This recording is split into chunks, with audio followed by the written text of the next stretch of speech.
I just needed to point out that every person, every senior SAPS member that has appeared before this committee has distanced themselves from any wrongdoing, but are extremely close to service providers. 500,000 overpayment, 134% increase in payments, later on collecting bags of cash out of a vehicle. I leave it at that. Thank you. It's a wild goose that you are chasing. Here's the goose. The goose is in the form of a forensic report. He is a yellow goose, he saw. Thank you, sir. No. Did you just hear that? You know about the 500,000 rands overpayment, the 134% salary increase, and the bag of money that was stolen. Stop pretending, Darylene James told Khomotso Phahlane. You are chasing a wild goose. Honorable Khomotso Phahlane confronted Darylene James. What brought them to this point? It resulted in a very heated argument. Zansi, see for yourself.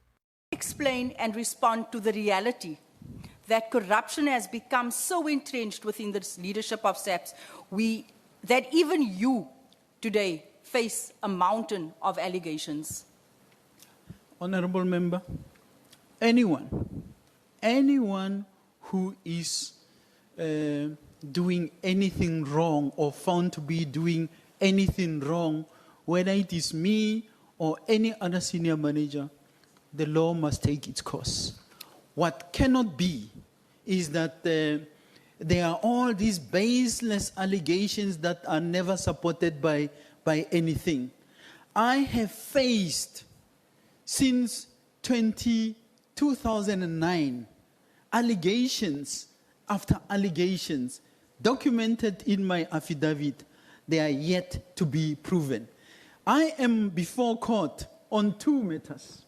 Sir, I don't want to hear about those matters. All that I'm trying to point out here today is the fact that we have a crime tech forensic report and that there are many coincidences. It's not a crime tech, it's CPN forensic report. Yes, the CPN, sorry. Yes, yes, that highlights the service provider that you were involved with. I'm going to leave it there, sir. No, Honorable Member. No, sir, I don't need you to answer anything further. I just needed to point out that every person, every senior SAPS member that has appeared before this committee has distanced themselves from any wrongdoing, but are extremely close to service providers.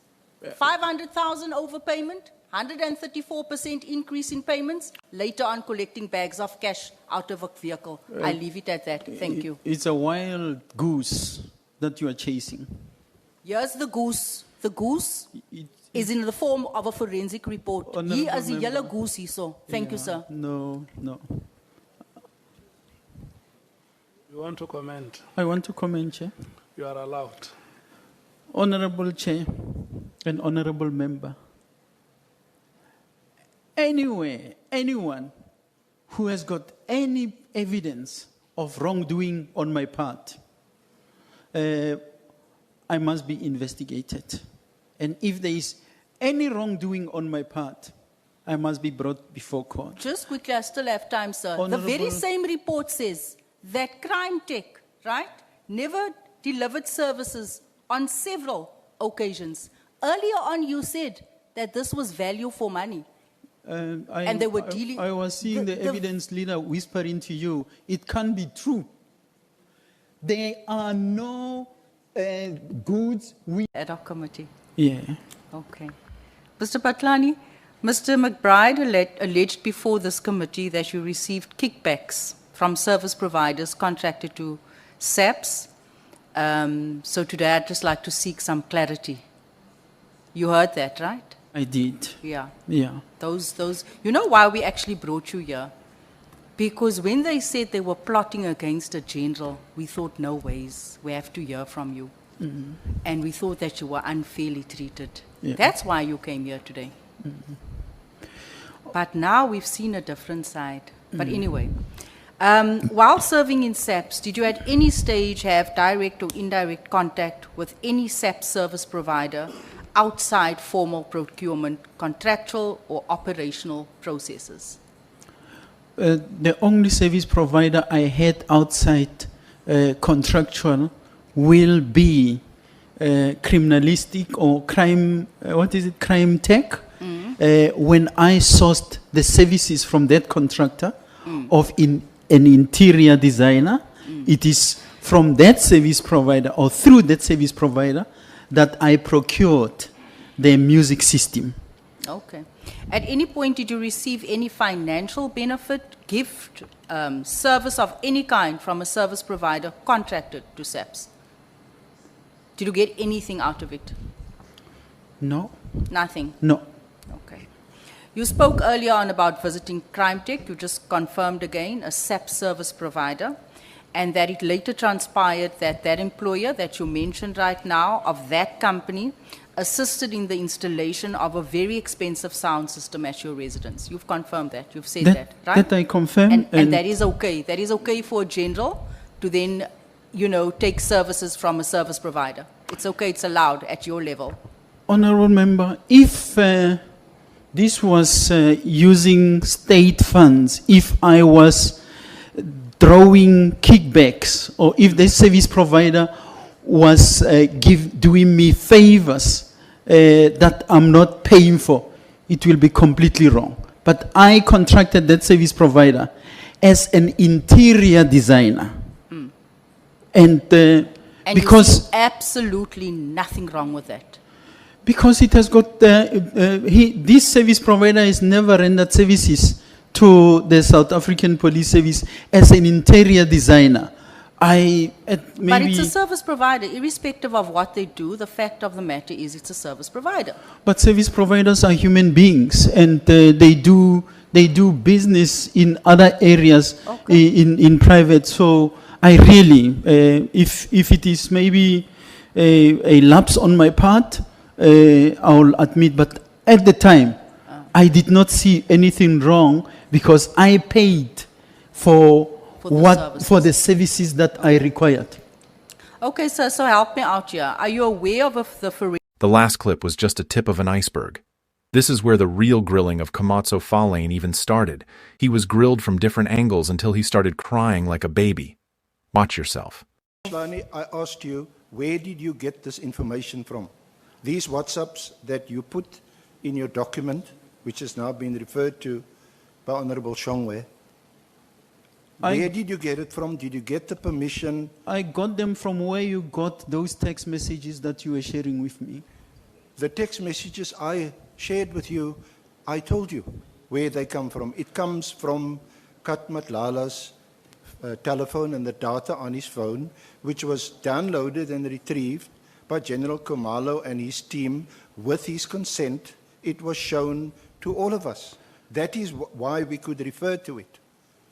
Can you give me the same assurance that you got the consent?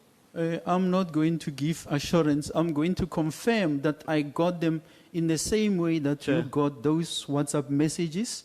And there were people investigating this case that people were able to build it into a docket.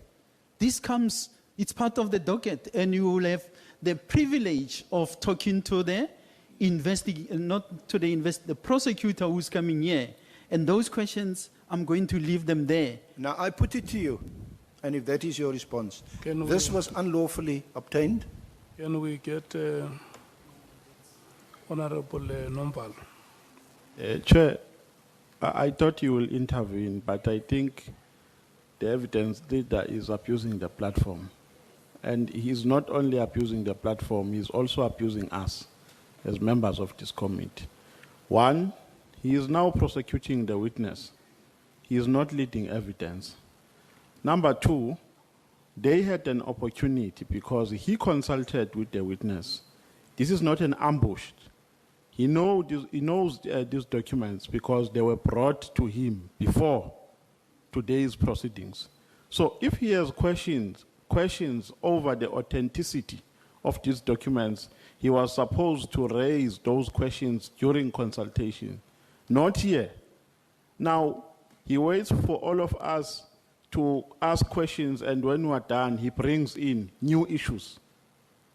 He is abusing, and the tone, Chair, is unwarranted. Because he's now shouting at the witness. He must maintain a professional standard at all times. at all times because he is trained to do so. It can be justifiable with us because we are politicians. But he is a senior counsel. The manner in which he is addressing the witness is uncalled for, and it must be condemned with the contempt it deserves. So, Chair, I'm calling a point of order on the evidence leader. What he is doing is completely out of order. And I hear Honorable Shongwe. Chair, ngicela ukuthi usisize la. It is my understanding that, Chair, if you check this document, it has about 1,314 pages, this one. And the other one about 600, the same as the other one. Does Mr. Arendse trying to tell us ukuthi we read all these documents that we always get from them and authorized to get them from, to get these documents from them.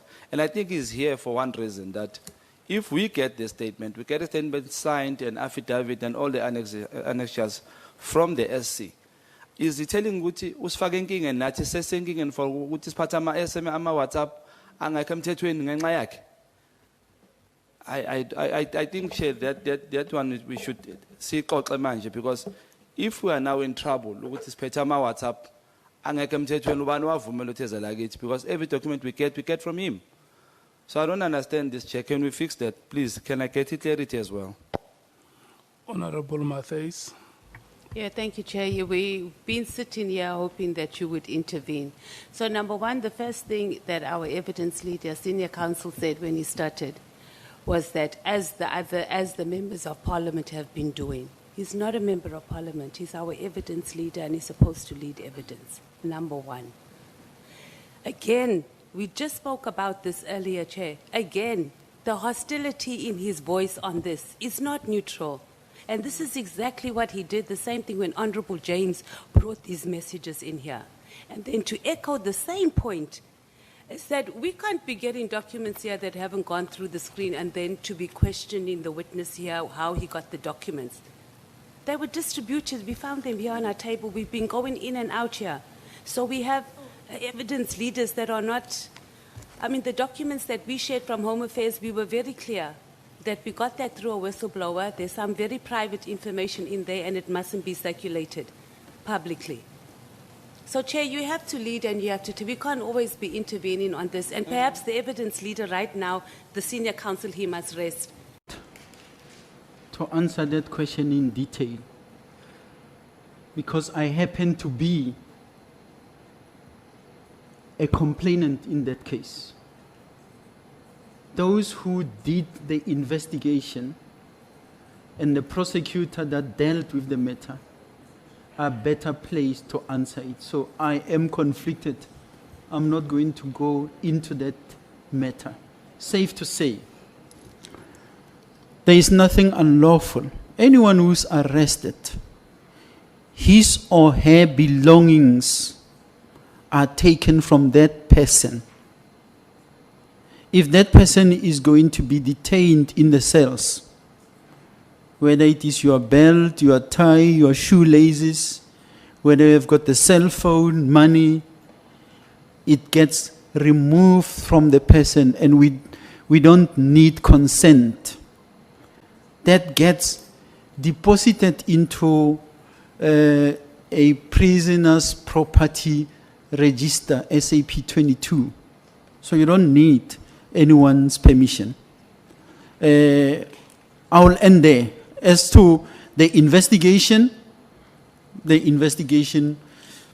will carry. I happen to have been arrested by the same ADHOC rogue unit, and they wanted my phone. Can I do what some of the honourable members also do, please? I've asked you a question. You said you've been in a similar situation and you do not want to respond. Please, with respect, I don't want some long-winded answer, because the response from you is absolutely shocking, coming from a senior police officer. We all know when you get into you a can police tone station down a little bit so that me and you are engaging on the level where please, I can hear. I've got the microphone. When you are arrested and detained in a police station, yes, especially your shoelaces so that you can't be accused of hanging yourself the next morning, or any other clothing or whatever will be taken, and it will be put in a register, but you will sign for it so that you know it's your shoes, it's your shoelaces, and it's your cell phone the next day. But you cannot take a person's cell phone, open it, and download the information on that person's phone. And I'm saying this because there's two examples, and I'm not pulling it out of my head. Right here before us, Minister Mkhunu, they came to his place where he was staying in Pretoria. They wanted his cell phone. Mr. Matlala, all this data that's been downloaded, including the messages that I read back to you from Brigadier Macheng and the interaction with Mr. Matlala, came from his phone, but there is a document that General Khomalo placed before this Honourable Committee and the Matlanga to show he had consented, they can download it from his phone. Now, the question is this. These WhatsApp messages, which you read with great glee between Trent and McBride, where did you get that from? Honourable Did you Chair, get the permission of Ms. Trent and Mr. McBride for these messages to be placed before this Honourable Committee? Honourable Chair, I don't know where the other part of the response which is attributed to me comes from. When someone is arrested, you take the properties, the belongings on that person. They go into an SAP 22. You don't need the permission. All what you need is acknowledgement that these are the things that you have taken from me. They go into the police custody, into the safe. And I said, and I'm not going to change, anything else that has to do with investigation, because you used this as an example, anything that relates to the investigation, including the downloading, I say that question is better answered by the investigating officers of the matter. Because while we are taking a long turn about Minister Mkhunu was not arrested, General Sevilla was not arrested. It was a warrant, a search and seizure warrant, which was at play. That is not applicable in the case where the arrest is made. Kat Matlala, they went and searched the prison cells. A cell phone was found in his possession. It's not because of a search warrant coming from somewhere, but Chair, the people who are better placed to deal with the situation that is being outlined, because I'm conflicted, I'm not going to be talking to. In respect General of... Phahlane, I asked you, where did you get this information from? These WhatsApps that you put in your document, which has now been referred to by Honourable Shongwe, where did you get it from? Did you get the permission? I got them from where you got those text messages that you were sharing with me. The text messages I shared with you, I told you where they come from. It comes from Kat Matlala's telephone and the data on his phone, which was downloaded and retrieved by General Khomalo and his team with his consent. It was shown to all of us. That is why we could refer to it. Can you give me the same assurance that you got the consent? I'm not going to give assurance. I'm going to confirm that I got them in the same way that you got those WhatsApp messages. And there were people investigating this case that people were able to build it into a docket. This comes, it's part of the docket, and you will have the privilege of talking to the the prosecutor who's coming here. And those questions, I'm going to leave them there. Now, I put it to you, and if that is your response, this was unlawfully obtained? Can we get Honorable Nombal. Chair, You never discuss these things to him when you bump into him in Mamelodi or in Pretoria where you meet him or in a restaurant. Chair, I've dealt with the issue. I don't think I've got the appetite to go into what I did not discuss. Well, the issue is that he, from the evidence thus far, is at the very least, he's very well connected. He knows senior management in SAPS.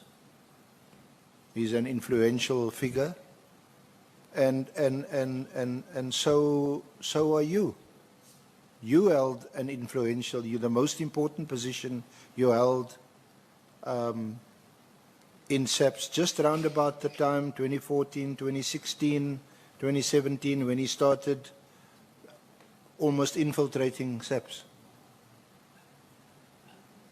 I'm not going to respond to an uninformed question. As far as I'm concerned, I have never had dealings with Mr. Matlala on any business of the police. And I have met him where I have met him, which I'm saying it is all around Pretoria. I've never met Kat Matlala anywhere else other than where I met him in a restaurant. That is why in the message that Rachel, the Brigadier Macheng, is communicating, is saying to him at the same spot. Because that's the area where, for one or other reason, when I went there on more than one occasion, I happened to have met him in that area. And I understand why, because it is in the proximity of where he is living. And even if I don't know the house, I know he lives in the particular area. So his relationship with management of the police, it really has got nothing to do with me. And at no stage did you question or wonder what he was doing, what businesses he was involved in, and whether he was interacting with any senior police? You didn't ask him any of those questions? Just as I never asked the spy who was here, I also never asked him questions. I see them as human beings. These are human beings that you meet, you greet where you need to greet. If you don't greet a person, so be it. But how I am brought up is that you don't just go past people because they are human beings. And greeting a person and talking to a person doesn't necessarily mean that you are friends or you are in business. I think I was hearing this question even coming when Kat was appearing in, what is the place, Hosimampuru. A question was asked, did you give General Phahlane money? And I said, where is that coming from now? No, I don't need money from Kat Matlala. I met him, as it is said, in the social circle where I met him. Money has got nothing to do with me, with Kat. And I can't question his relationship with people because I really don't know about those relationships. I so happen to know some people that he was maybe having relationships with. I'm now referring to people from within SAPS. But I also have got no reason to question their interaction or even to question those who entered into a contract with him, entered a contract with him. Now, here is an important thing, and I don't know why I'm even getting there. His contract, and for one or other reasons, this is also called the 360, was terminated because we say it did not meet the specifications.